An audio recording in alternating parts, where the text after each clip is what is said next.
Once you've parked, head to the trail signed Glen Louis, through the trees until you eventually reach a Land Rover track, taking a left and staying on this track for about 3 miles, reaching the Derry Lodge and then the Mountain Rescue Hut. A more detailed version is available on my Derry Cairn Munro walk. This is where I left my bike, but you could go a little further. Through the trees you'll see a bridge. Crossing over this and taking a left adjacent to the river. You'll see some buildings to the left and you'll keep to the right, crossing a boggy section, heading for a track in the distance. Just over 1.2 miles later and pretty much at the end of the wider section, you'll have a fork to the left uphill. This took me to Ben Macdougal previously. Keeping to the left, the route will start to narrow and will lead you through a small forested area close to the river until you reach a bridge a little further up. Alternatively, you could cross the river a little bit lower down. Over the bridge and heading almost back on yourself towards a small group of trees before a sharp right turn. So 6 miles in, 540 metres high, an hour and 20 minutes. You see the route forks to the right. We're just going to keep to the left and circuit around the edge of the mountain, and then hopefully we'll see the bovie and our Munros. The walk levels out and eventually you'll see the towering Devil's Point. Continue on the track sweeping to the right, which is descending. In the distance you can see the bovie and a bridge crossing the river just before. Cross the bridge and head directly towards the bovie. You'll see a waterfall at the furthest point away, which is where we're heading next. So you've gone past the bovie.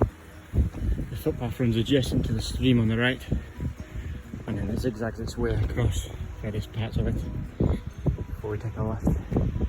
Not far from the highest point of the waterfall is where we cross.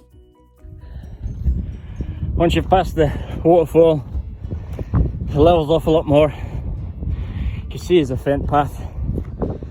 Just follow that, that'll lead us to the summit. Very rocky by the looks of things. Enjoy the view at the top of the first Munro, Devil's Point, before making a complete U-turn and heading back towards the waterfall, but forking to the left before heading uphill. So we're heading up towards our second Munro.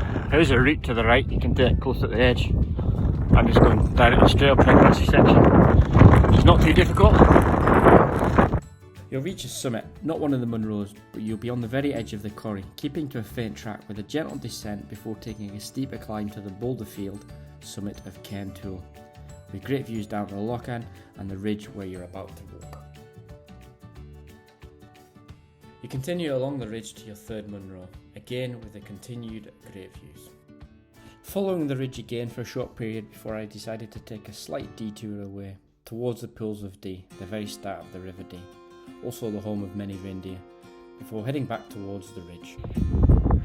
Final section towards the final summit.